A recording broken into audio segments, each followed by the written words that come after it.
Kita lihat kerangkanya dulu ya. Nama mata kuliahnya kan kriptografi dan protokol keamanan. Artinya teman-teman bisa membayangkan tempat tinggal atau rumah teman-teman sekalian. Itu kan butuh yang namanya keamanan. Barangkali yang tinggal di komplek tentu ada pos keamanan di gerbang depan. Sebenarnya mengamankan dari siapa? Mengamankan dari siapa? Mengamankan apa? Ya, dari siapa untuk siapa dan apa yang membuat itu tidak aman? Kemungkinan-kemungkinan apa yang membuat itu tidak aman? Oke, kalau itu kita lihat pada jaringan telekomunikasi atau jaringan komputer, maka ada beberapa yang sering kita dengar potensi-potensi serangan. Ada yang DOS ya, DDoS, atau paket sniping, atau social problem itu sendiri. Nanti kita lihat penjelasannya. Kemudian, ya, ini contoh misalkan ilustrasi tentang bagian security, ya, keamanan.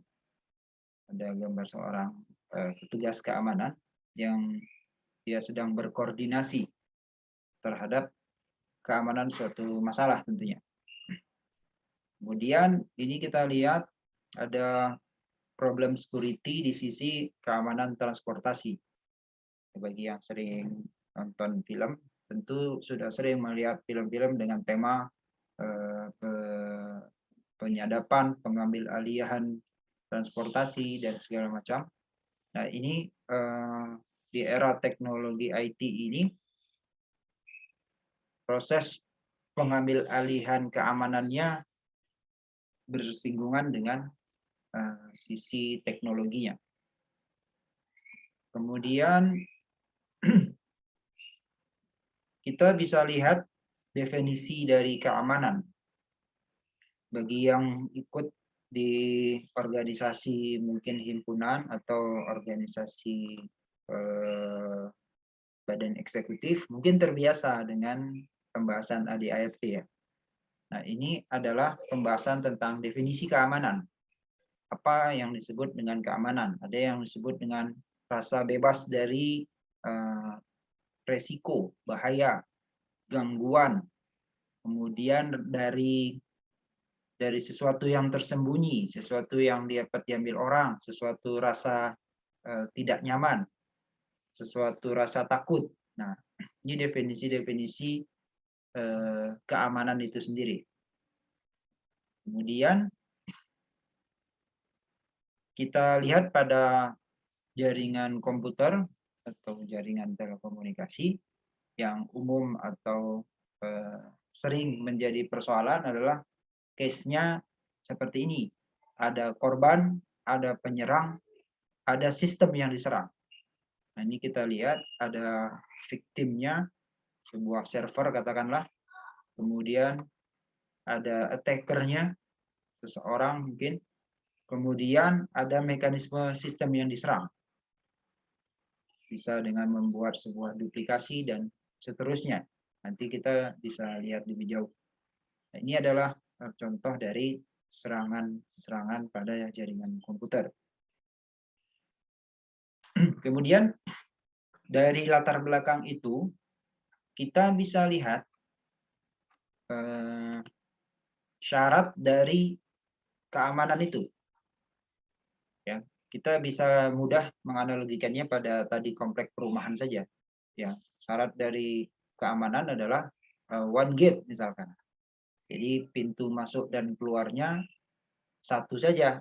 Nah, bisa jadi itu kita definisikan sebagai syarat keamanan. Yang kedua, security-nya 24 jam ya. Jadi gimana kok bisa ya shift-shiftan orangnya per 8 jam per 8 jam. Atau bisa juga security-nya adalah orang petugasnya adalah yang memang terpercaya, terlatih dan dilengkapi keamanan. Jadi itu beberapa syarat-syarat. Nah, sedangkan di sisi komputer security Ada lembaga NIST, National Institute of Standard and Technology, yang membuat segitiga persyaratan dari security itu. Yang pertama adalah confidentiality, kemudian integrity dan availability. Nah, ini nanti akan kita lihat penjelasannya berikutnya. Jadi confidentiality adalah terkait siapa yang boleh mengakses informasi tersebut. Kata kuncinya akses dan disclosure. Ya. Kemudian integrity. Kata kuncinya siapa yang boleh memodifikasi informasi tersebut atau melakukan destruksi terhadap informasi tersebut. Kemudian availability adalah siapa yang boleh menggunakan informasi tersebut. Jadi kata kuncinya adalah access, disclosure, modification, destruction, dan use. Ya, ini yang jadi penting. Kemudian kita coba lihat setelah kita menyinggung tentang definisi keamanan, kemudian segitiga prasyarat keamanan, kemudian contoh sekilas tentang serangan. Sekarang kita lihat serangan, mekanisme, dan layanan yang diberikan. Sama seperti tadi juga, analoginya adalah sebuah perumahan atau sebuah kebun yang kita miliki yang potensi pencuriannya tinggi, maka kita tentu membuat mekanisme keamanan di situ. Nah, yang paling sering yang menjadi anekdot di lapangan adalah yang melakukan serangan itu saja yang dibikin jadi security gitu ya. Biasanya begitu kan. Siapa yang mencuri, yang sering mencuri, dia aja disuruh jadi kepala keamanannya agar potensinya hilang. Tapi tidak juga, ya kan? Maka kita bisa analogikan juga pada jaringan komputer ini, tentu kita harus lihat berarti komponen-komponennya adalah ada yang disebut dengan attack, ya kan? Security attack. Jadi siapa sebenarnya yang menyerang sebuah perumahan? Kemudian yang kedua adalah security mechanism. Kalau ada yang nyerang, apa SOP yang harus dilakukan oleh Bapak Sapam? Apakah dia langsung pasang kawat berduri, atau dia langsung mengeluarkan gas air mata, atau dia menanyakan dulu, atau bagaimana? Itu mekanismenya. Yang ketiga adalah security service-nya. Lalu apa yang harus dia lakukan? Apakah dia langsung penjarakan atau dihilangkan peteknya atau bagaimana? Nah, ini tiga komponen terkait dengan keamanan. Kemudian setelah itu kita bisa lihat bahwa seringkali serangan itu diawali oleh sebuah ancaman. Ya, bayangkan saja ya pada kasus-kasus sehari-hari kita. Tapi kadang-kadang belum tentu serangan itu diawali oleh sebuah ancaman. Ya. Bisa juga ancaman tidak berujung pada serangan. Masuk di logika ya. Coba saya mau nanya misalkan Muhammad Naufal. Muhammad Naufal ya. Apa contoh serangan tanpa ancaman pada kehidupan sehari-hari? Muhammad Naufal Pravastara. Apa yang bisa kamu beri contoh sehari-hari aja? Muhammad Naufal hadir?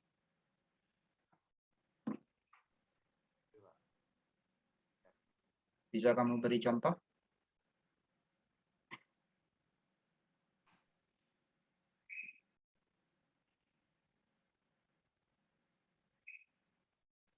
Muhammad Naufal? Ada yang terpikir?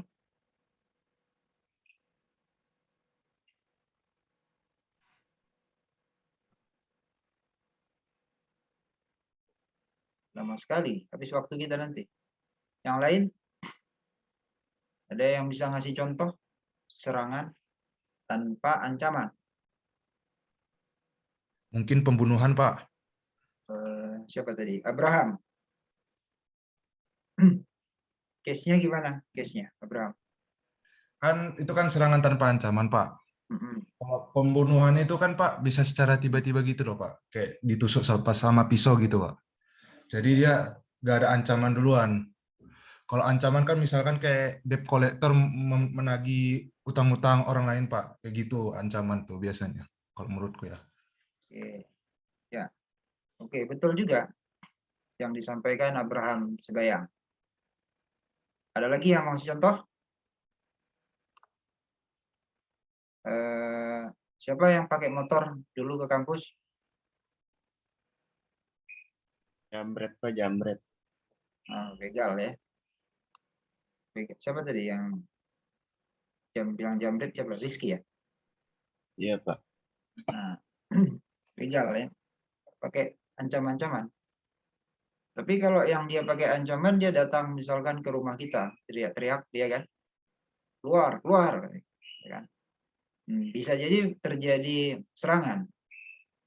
Berarti dia diawali oleh sebuah ancaman. Bisa juga tidak juga berujung serangan, ya. Hanya gertak-gertak sambal goreng saja, ya. Tidak berujung pada serangan. Nah, ini juga yang terjadi pada kasus-kasus di jaringan. Kasus-kasus di jaringan.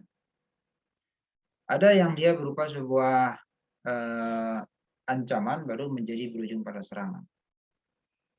Kita coba lihat nanti pada slide-slide berikutnya. Kemudian kita ambil contoh yang paling sederhana, ya. Ada Alice, ada Bob, ada Trudy. Yang berkomunikasi sebetulnya adalah Alice dan Bob. Ya, Trudy ini tidak tahu siapa.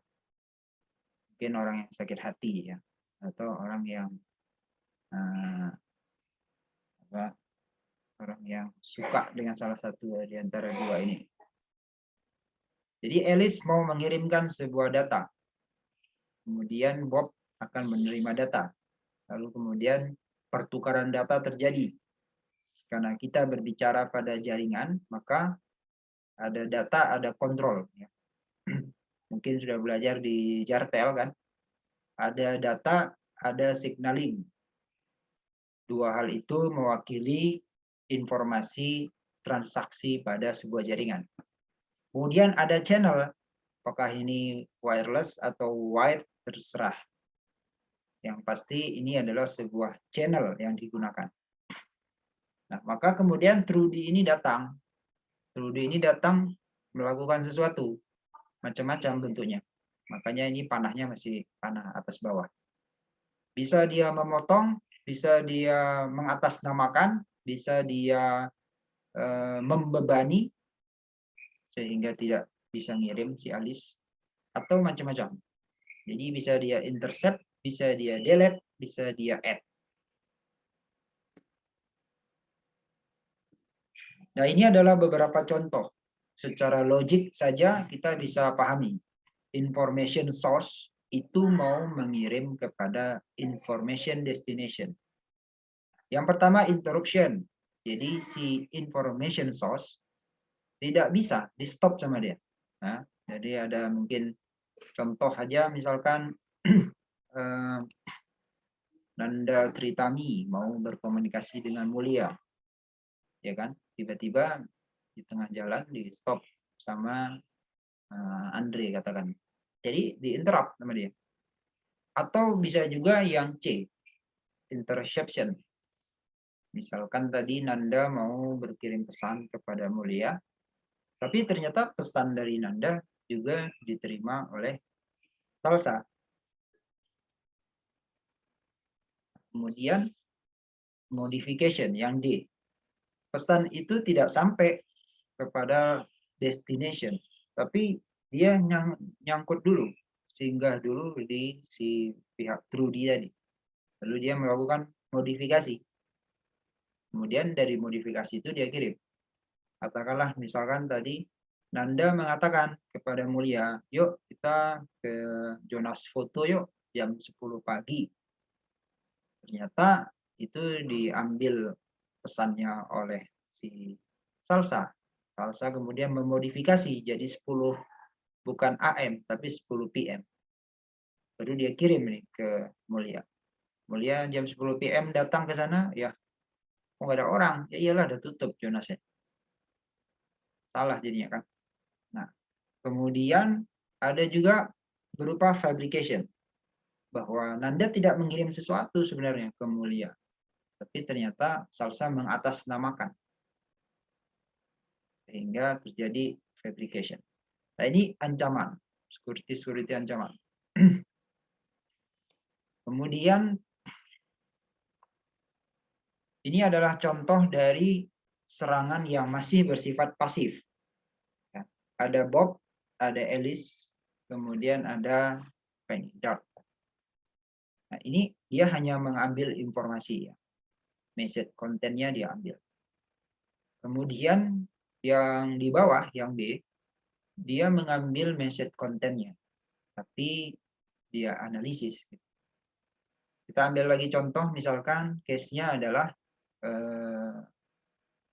sekarang yang jadi popnya misalkan Tatak, ya. Kemudian mau mengirim pesan kepada sekarang kepada Salsa, katakanlah pesan. Oke, kemudian yang menjadi dot-nya misalkan adalah Muhammad Anas. Nah, kalau di bagian A tadi Anas hanya mengambil pesan saja gitu. Tapi kalau yang di bagian B, Anas melakukan traffic analysis. Oh, ternyata Tatak itu sama Salsa itu berkiriman, katakanlah berkiriman ayam goreng itu setiap jam 1 siang. Dibeliin mungkin ayam goreng kan pada Salsa. Nah, terus relatif seperti itu setiap jam 1. Maka Muhammad Anas ini ternyata dia jiwanya jiwa bisnis, ya. Dia pedagang juga, pedagang makan siang. Wah, kalau gitu kecenderungan mereka pesan makanan itu ternyata di jam 1.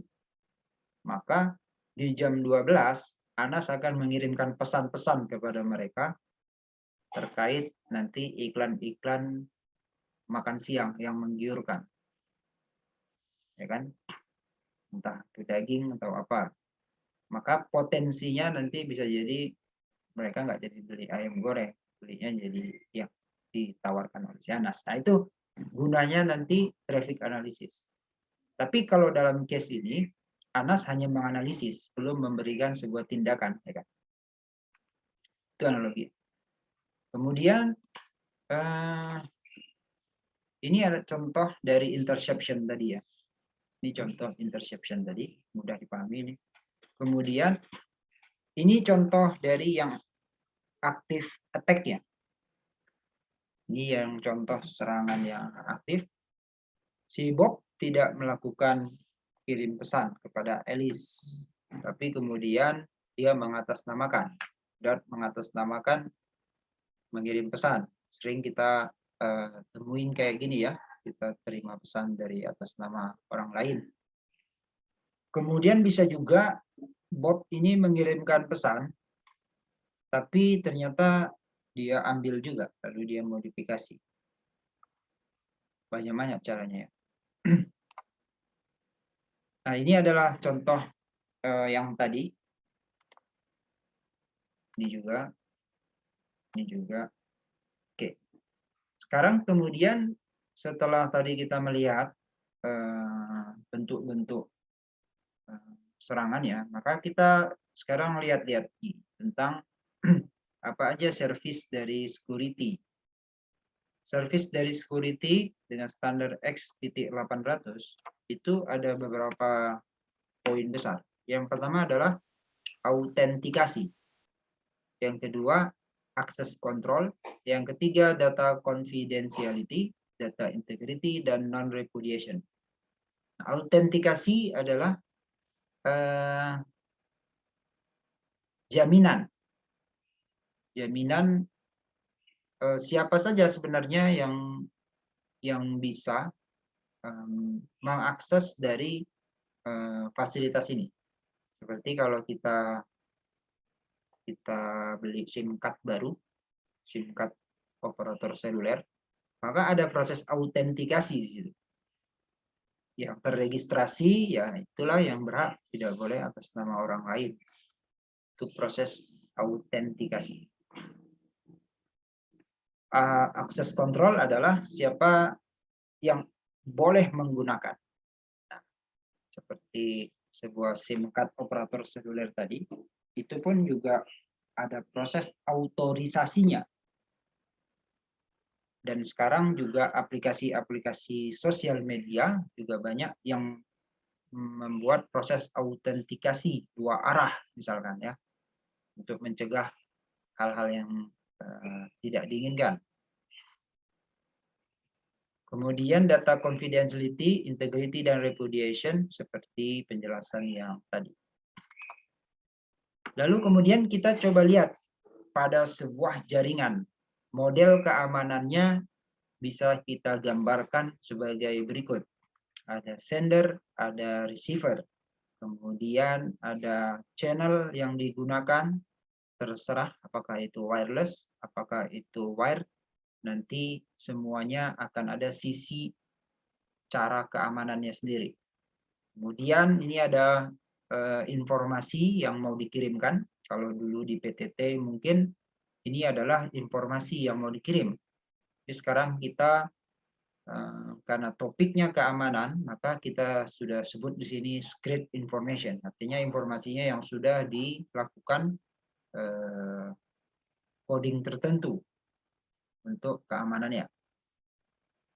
Kemudian di sini ada security mekanisme, apakah nanti data itu akan dirubah-rubah atau dibungkus atau ditumpangkan. Yang pasti adalah security mekanismenya. Lalu kemudian dikirimkan pada channel information ini. Dan nanti diterima, lalu mekanisme untuk mengekstraknya agar keluar lagi informasi yang dikirimkan. Ini adalah model keamanan jaringan. Sekarang kita coba lihat hal-hal kekinian, walaupun tidak kini-kini banget ya, 2017 nih. Tapi saya kira masih cukup relevan. Dari survei yang dilakukan oleh McAfee, top network attack yang paling tinggi adalah dari sisi browser, 20%. Kemudian ada juga brute force. Ada yang tahu brute force apa? Ada yang bisa membantu saya? Brute force itu apa? Cukup. Saya, Pak. Saya, Pak. Mama Anas? Meretas suatu autentikasi dengan menggunakan word list, Pak. Oh, oke. Simpelnya gimana tuh? Misal kita mau meretas akun sosmed teman kita, nah itu nanti pas di bagian loginnya dihajar pakai word list Pak yang udah disiapin. Oke. Ya, betul ya, kata Anas ya. Makasih Anas. Dan menurut saya zaman sekarang brute force udah tidak relevan sih Pak, soalnya word list-nya sudah usang Pak. Oke. Oke. Oke, makasih ya. Itu masukan dari Anas. Tapi saya kira masih banyak ya. Masih banyak karena masih banyak yang membuat password standar. Ya. Jadi brute force ini adalah coba-coba sebenarnya. Coba-cobanya bisa dengan beberapa cara. Bisa dia membuat coba-coba, sehari dia coba-coba. Atau bisa juga dengan word list yang seperti tadi dikatakan. Jadi dia membuat sebuah kombinasi daftar tabel. Ya, misalkan passwordnya adalah Kamil misalkan. K-nya besar, kemudian Kamil 1, 2, 3. Ya. Dia coba-coba, nanti bagian mana dari bagian mana dari sandi yang sudah tidak bisa dipakai, dia coret. Besok dia ulangin lagi. Nah, beberapa mekanisme keamanan membatasi sehari itu login, baik benar atau salah itu, jika salah itu sehari dibatasin, katakanlah misalkan 10 kali, maka sehari itu dia coba 10, besok dia ulangin lagi. Dan dia coba-coba aja terus. Dia coba-coba terus. Biasa orang yang tidak membuat keamanan dengan sandi yang cukup secure atau strong, itulah yang menjadi sasaran victimnya. Nah, kemudian DOS, lalu kemudian worm, malware, web scan, dan yang lainnya. Ini adalah contoh dari serangan. Kemudian ini kita lihat contoh-contoh yang gampang pada saat itu, yaitu situs operator seluler diretas ketika dibuka, isinya adalah tentang keluhan paket internet yang mahal. Kemudian ada juga tentang sosial media ya, yang sampai saat ini saya kira masih banyak laporan-laporan tentang pencurian identitas ya. Makanya rata-rata menerapkan autentikasi 2 arah. Bahkan autentikasinya bisa double ya. Yang sering membuka pada sebuah device tertentu, ketika dia buka pada device yang lain, maka perlu konfirmasi dari device yang biasa dia buka. Atau kemudian kasus-kasus pencurian uang nasabah. Lalu kemudian ada juga kasus Heartbleed. Tahu apa ini Heartbleed? Ada yang bisa ngasih info? Ada yang pernah dengar? Mulia, pernah dengar? Salsa pernah dengar Heartbleed? Belum. Andre? Andre? Pernah dengar? Belum, Pak. Belum ya. Sini ada contoh gambarnya yang mudah kita lihat ya. Jadi ini adalah salah satu fitur awalnya dari SSL untuk keamanan sebuah browser ya. Kemudian justru fitur ini yang memberikan sebuah bugs. Jadi ketika nanti ditanya server, are you still there? If so, replay potato ya, potato 6 letter kan. Nah, masih mungkin nanti dibalas dengan yang benar. Tapi ketika nanti dia pancing dengan sesuatu yang dia sebut 500 letter, replay kata yang hanya berapa huruf dengan 500 letter, maka sisa dari hurufnya itu akan keluar semua isi memorinya. Nah, ini malah justru berpotensi dia mengeluarkan sandi yang harusnya disembunyikan. Nah, ini Heartbleed ya. Nanti kita lihat-lihat lagi update-update berikutnya. Ya, ini dari materi di modul yang pertama.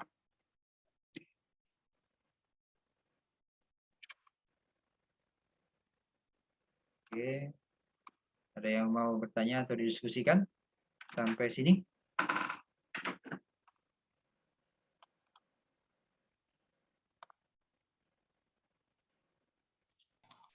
Izin bertanya, Pak.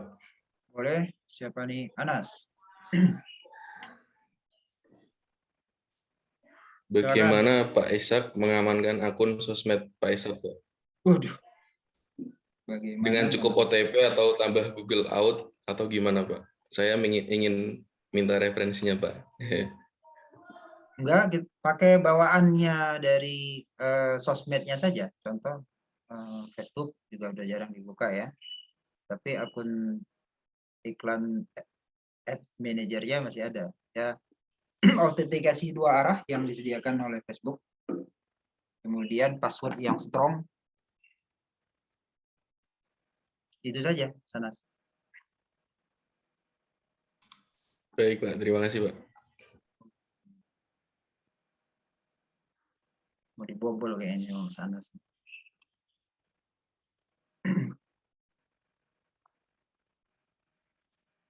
Kemudian WhatsApp juga autentikasi 2 arah.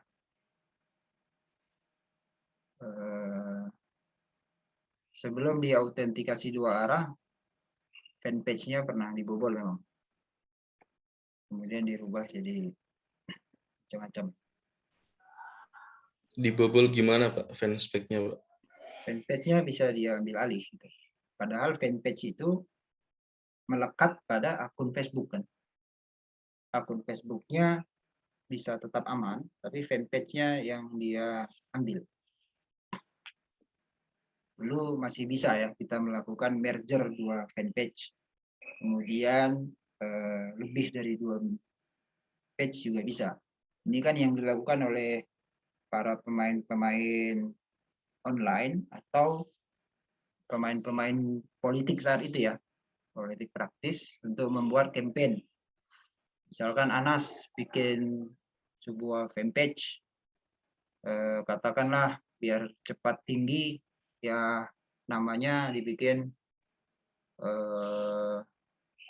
apa yang lagi populer sekarang ya,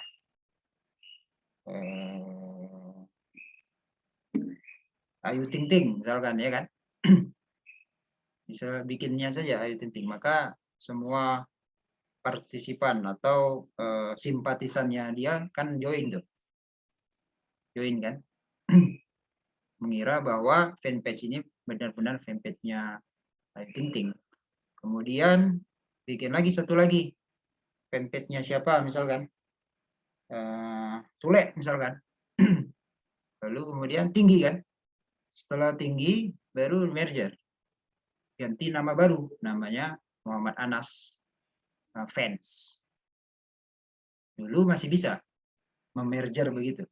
Terakhir saya coba agak banyak polisi di situ, agak banyak aturan-aturan, dan kita tidak bisa merename dengan kata kunci dengan nama yang jauh berbeda. Misalkan kalau tadi nama fanpage-nya awalnya adalah Ayu Ting Ting, maka tidak bisa berubah tiba-tiba di merger menjadi Muhammad Anas, tapi harus Ayu Anas. Baru setelah berapa, kalau nggak salah berapa minggu kemudian, baru dirubah Anas saja. Ayunya udah hilang. Baru kemudian setelah jadi Anas, baru bisa kamu ubah menjadi Muhammad Anas. Ya. Itu juga. Atau cara lain ya, para pemain-pemain penjual fanpage atau akun Instagram kan bisa saja. Mau cara cepat, kamu beli saja yang followernya udah tinggi. Ya kan?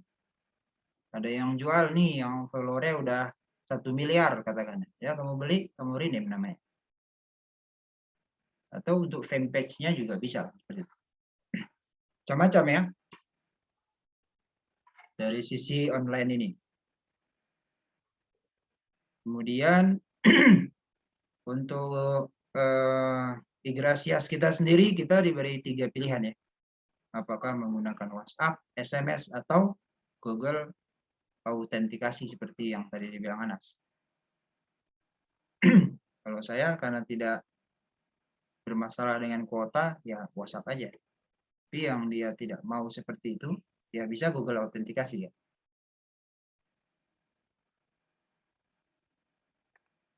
Ada lagi yang mau tanya? Pas Salsa izin boleh ini Pak menjelaskan ulang tentang model keamanan jaringan di konsep dasarnya aja Pak. Soalnya masih agak abu-abu. Abu-abu ya. kita rubah nih jadi warna putih nih bentar lagi nih. Dari warna abu-abu kita rubah menjadi warna putih. Yang di halaman berapa, Salsa? Nggak kelihatan, nggak kepotong loh kepalanya, nggak kelihatan. Yang ini ya? Atau yang ini? Halo? Atau yang model ini? Yang mana, Salsa? Iya, Pak, yang ini. Yang model keamanan ini? Ya, betul, Pak. Bagian ini ya, yang masih bingung ya. Betul, Pak. Karena ini ceritanya tentang keamanan jaringan. Ya. Saya ngambil analogi lagi nih. Analogi lagi, misalkan Salsa sedang berbicara dengan katakanlah dengan Andre ya. Dengan Andre berbicara direct nih, direct. Bertemu ya, mungkin karena protokoler jaga jarak 1 meter lah ya. Andre gimana? Nih cerita-cerita lah. Tiba-tiba ada siapa ya? Ada Tatak di sampingnya. Ya jaraknya 1 meter juga lah, mungkin 1,5 meter. Kemudian yang dibicarakan Salsa dengan Andre tentu yang mereka mau bicarakan. Tatak kan tidak diajak berbicara di situ. Jadi Tatak di situ karena jaraknya cukup dekat, dia mencuri dengar. Mencuri dengar ya. Itu case yang pertama. Yang kedua, tiba-tiba pas lagi berbicara, Tatak langsung bilang, padahal lagi berbicara ini, Andre, tugas keamanan jaringan kita nomor SEM, baru bilang nomor SEM, Tatak tiba-tiba langsung ngomong aja ke Salsa, yuk gimana nih, gini, gitu. Maka itu memotong pembicaraan Salsa kepada Andre. Message-nya nggak sampai. SEM apa tadi itu? Apa 9 atau sempurna atau apa kan? Memotong deh. Maka Tatak ini sebagai true dia di situ ya. Nah, itu case-nya. Tapi kalau misalkan case-nya pada jaringan, karena pembicaraan antara sender dengan receiver ini tidak direct, tapi melalui sebuah katakanlah messenger ya, atau sebuah perantaranya adalah jaringan pihak ketiga. Analoginya seperti misalkan Salsa di rumah setiap hari bertugas menutup pintu, katakanlah melihara kelinci ya, kandang kelincinya setiap jam 5 sore. Maka karena Salsa melakukan sendiri, tentu Salsa bisa meyakinkan bahwa tiap hari pintu akan terkunci, kalau nggak nanti kucing masuk. Ya kan? Nah, kemudian pada suatu waktu tentu Salsa tidak bisa terus-terusan karena kuliah kan. Jadi dia harus mendelegasikan kepada katakanlah tukang kebun atau siapa di rumah bahwa pesannya tolong Pak setiap jam 5 sore itu pintu kandang kelinci ditutup. Nah, karena didelegasikan ini, maka muncul potensi ketidakamanan. Yang pertama, Bapak itu lupa. Maka perlu diingat-ingatkan. Yang kedua, potensinya Bapak itu tidak amanah. Dibilang jam 5, ditutupnya jam 6. Padahal setiap jam 5, kucing di situ berseliweran. Ya kan? Karena didelegasikan inilah, maka potensi ketidakamanan ini muncul, atau potensi ancaman ini muncul. Ini juga yang terjadi pada sender berbicara pada receiver menggunakan jaringan. Buat apa menggunakan jaringan? Kita tentu sudah belajar dari semester 1 ya. Kenapa kita butuh jaringan telekomunikasi atau jaringan komputer?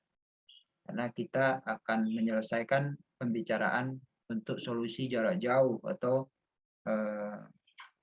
yang tidak memungkinkan direct kan.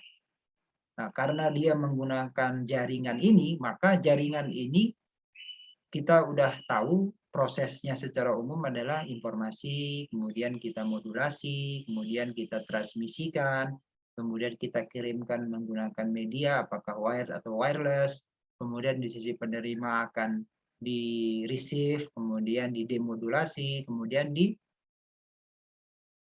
oleh si pengirim. Maka bagian-bagian itu semua punya potensi terhadap serangan. Nah, maka di jaringan telekomunikasi atau jaringan komputer, pesan-pesan itu banyak sisi keamanannya. Contoh, informasinya sebelum dikirim di-coding dulu. Ya, kemudian di sisi nanti channelnya channel coding lagi. Yang tadi ini source coding, ini channel coding. Kemudian di sini di destruct menjadi decoding, baru decoding source-nya. Gitu kan. Itu model keamanan jaringannya. Gimana, Salsa? Sudah jelas, Pak. Terima kasih. Sama-sama. Udah nggak abu-abu lagi kan? Tidak, Pak. Sekarang kita lihat bagian yang kedua. Yap. Kita lihat yang masih banyak tentang isu-isu security adalah virus, worm, malware, spam, kemudian pencurian identitas, kemudian cyber war, kemudian penipuan-penipuan di jejaring sosial, SMS, telepon, mengatasnamakan anaknya tabrakan di kampus, kemudian minta kirim uang. Nah, itu sebenarnya relatif tidak by teknologi ya, tapi dia hanya menggunakan penipuan dengan pendekatan komunikasi, ya kan? Social engineering ya, Pak? Social engineering, namanya social engineering ya. Tapi masih banyak juga yang tertipu. Dan beberapa kali saya juga pernah dapat ya, ada saudara, memang kita tahu bahwa dia kuliah di sebuah kampus. Dan saat itu malam minggu ya, hari Minggu paginya jam 4 pagi, ditelepon dengan nada mendesak-desak bahwa anaknya nangis-nangis habis ketangkap narkoba. Kemudian ada seorang yang berperan sebagai polisi dengan tegas gitu berbicara, tolong kirim segala macam gini-gini ya. Maka kita awalnya tidak tahu, tidak menyebut nama, tapi tidak sengaja kita sebut bahwa si X ya. Nah, dia kemudian merekam itu dengan kemudian dia menyebut nama X seolah-olah dia memang tahu betul itu X. Padahal dari kita informasinya. Dia hanya menggunakan teori-teori mentalis saja ya. Untuk membuat komunikasi itu dia menangkan. Tapi kan itu tidak by teknologi sebenarnya. Dia hanya telepon kemudian dia bermain dengan emosional aja, emosional kita. Oke, kemudian kita lihat lagi contoh-contoh, ada yang membuat sebuah webnya Bapak Presiden SBY.info. Isinya ya dia bikin celaan lah ya, atau pesan-pesan yang mau disampaikan. Kemudian ada juga pada era BlackBerry. Teman-teman masih sempat dengar BlackBerry ya. BlackBerry Messenger. Aplikasinya saya kira masih ada, tapi sudah by aplikasi. Kalau handphone BlackBerry-nya sudah tidak ada ya, saya kira ya, udah tidak populer lagi. Nah, BlackBerry ini kan mirip seperti OOT yang lain ya, OTT yang lain, over the top yang lain. Dia tidak punya infrastruktur, tapi justru dia memiliki jumlah pelanggan malah lebih banyak dari yang punya infrastruktur. Karena dia seperti WhatsApp yang tidak punya infrastruktur, tapi kemudian bisa memiliki jumlah pelanggan atau pengguna sebanyak yang punya infrastruktur, bahkan lebih. Teman-teman bisa bayangkan operator A, katakanlah dia punya infrastruktur, dia bayar BTS, sewa ini, sewa itu, sewa frekuensi, ya kan? Tapi jumlah pelanggan dia sejumlah X, katakanlah. Nah, WhatsApp ini sebagai aplikasi dia tidak punya infrastruktur, tapi pengguna kan menikmati itu, maka orang menggunakan itu dan yang mendownload dan menggunakan justru lebih banyak dari operator itu karena lintas operator. Nah, ini yang awal-awal sempat hot issue kan, termasuk BlackBerry ini, karena data-data kita, karena kita meregistrasi ke aplikasi itu, maka tentu data-data kita terekam pada servernya dia kan. Ini dulu adalah isu tentang BlackBerry, bagaimana Reset in Motion atau RIM pembuat BlackBerry dipaksa untuk memiliki server di Indonesia. Kemudian sosial media yang lain, Facebook, Friendster saya kira udah terlalu jadul ya. Facebook, Instagram, sekarang TikTok, kemudian Twitter, dan lain sebagainya. Masalah pencurian identitas, kemudian terkait yang lain, penurunan produktivitas kerja, karena sosmedan aja ya. Kemudian masalah etika dan legal, ya banyak yang berantem-berantem kan di sosial media. Atau membuat bisnis yang tidak pantas ya.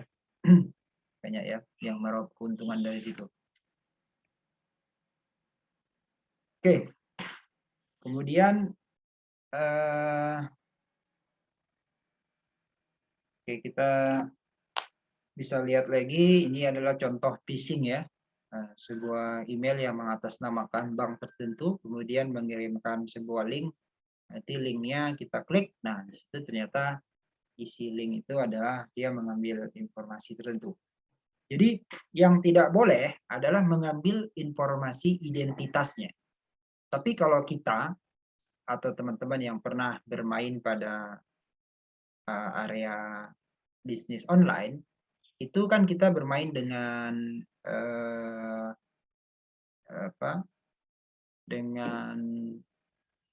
dengan interest. Kalau yang pernah main ya dengan Facebook Ads-nya atau Instagram Ads, itu kan kita bermain dengan atau membeli sebuah interest-nya.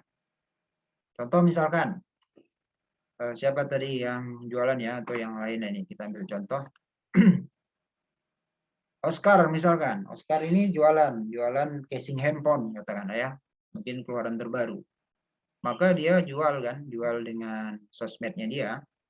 Kalau dia jual dengan sosmednya dia, tentu teman-teman yang join dengan dia saja yang melihat kan. Tidak terlalu bombastis, tapi dia kan mau cepat. Maka dia pakai iklan berbayar menggunakan sosmednya. Kemudian dia bayar nih ke Facebook, ya kan? Dia bayar ke Facebook, dia gunakan iklan berbayar. Nah, maka dia akan diberi sebuah ads manager di situ, maka dia bisa setting di situ kan. Dia setting orang-orang mana yang mungkin membeli produknya dia. Yang membeli casing handphone tentu orang-orang yang punya handphone. Ya, yang punya handphone. Orang-orang yang punya handphone tentu yang interestnya tentang teknologi tinggi ya. Maka dia tanya itu ke Facebook, saya mau cari orang yang interestnya punya handphone, suka dengan teknologi, dan usia di atas 20-an atau di atas 15-an. Ya. Maka orang-orang yang kategorinya itu akan diberikan oleh Facebook kepada si Oscar. Ini orangnya. Silakan, iklanmu nanti akan jatuh kepada orang-orang itu. Itu boleh. Itu bisa. Karena yang diberikan oleh si pemilik sosmed adalah interest, behavior, bukan orangnya, bukan identitas orangnya. Kita tidak tahu, si Oscar tadi nggak tahu siapa orangnya itu. Namanya siapa, terus nomor teleponnya apa, nggak tahu. Yang diberi adalah orang-orang tersebut akan mendapatkan iklan si Oscar. Itu bisa. Kemudian kita lihat lagi survei yang ini menunjukkan fraud ya. Penyalahgunaan tertinggi adalah apa di sini tertinggi? Kita lihat. Yang paling tinggi siapa? Perusahaan, Pak. Ini yang paling tinggi. Employee fraud, Pak. Tuh. Tuhan. Employee-nya sendiri. Jadi karena dia yang tahu, dia mungkin di situ yang sudah tahu celah di dalamnya, malah dia sendiri yang berpotensi. Makanya seringkali yang saya bilang tadi, kadang-kadang kita punya kebunnya sering dicuri, udah yang curi itu aja suruh jadi bikin kepala keamanan.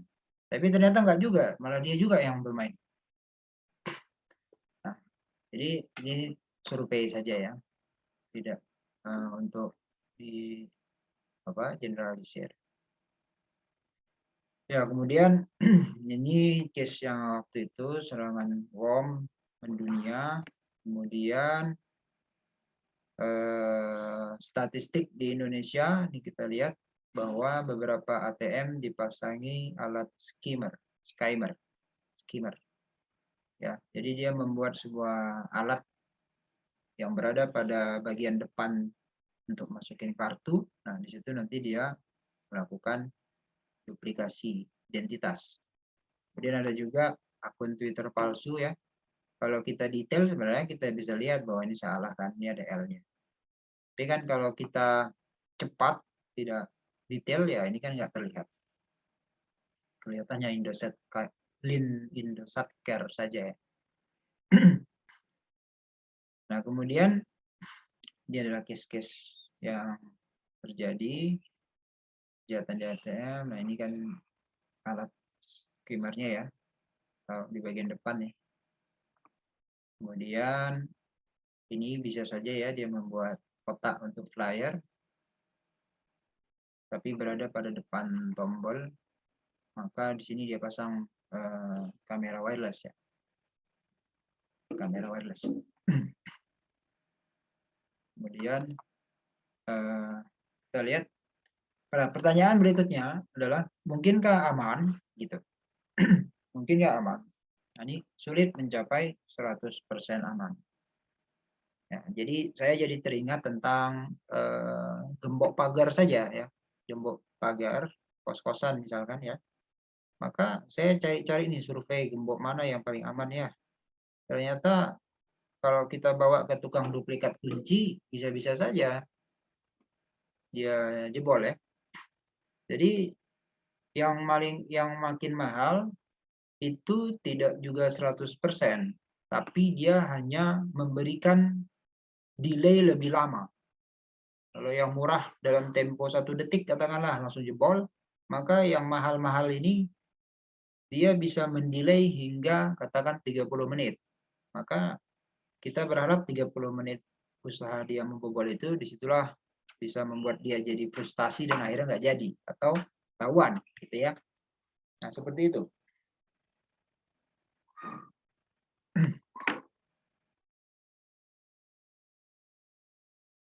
Gitu ya. Jadi sama juga dengan ini sangat sulit mencapai 100% aman. Kemudian ada timbal balik antara keamanan dan versus kenyamanan. Security versus convenience. Semakin tidak aman, semakin nyaman. Security versus performance. Kita lihat contoh lain, peningkatan kejahatan komputer. Ya, makin kita seperti yang tadi mendelegasikan pada internet, maka yang didelegasikan ini yang memberikan potensi-potensi yang serangan. Contoh kita sekarang belanja sudah e-commerce, maka itu yang menjadi potensi celah-celah serangannya. Sekarang sudah bayarnya model payment banking atau QRIS semua kan. Nah, di mana dia ada teknologi baru, disitulah potensi serangan muncul. Oke. Ya. Oke. Ini slide kedua dan slide ketiga itu ternyata tidak untuk saat ini, tapi untuk pekan depan. Sampai sini ada yang bertanyakan?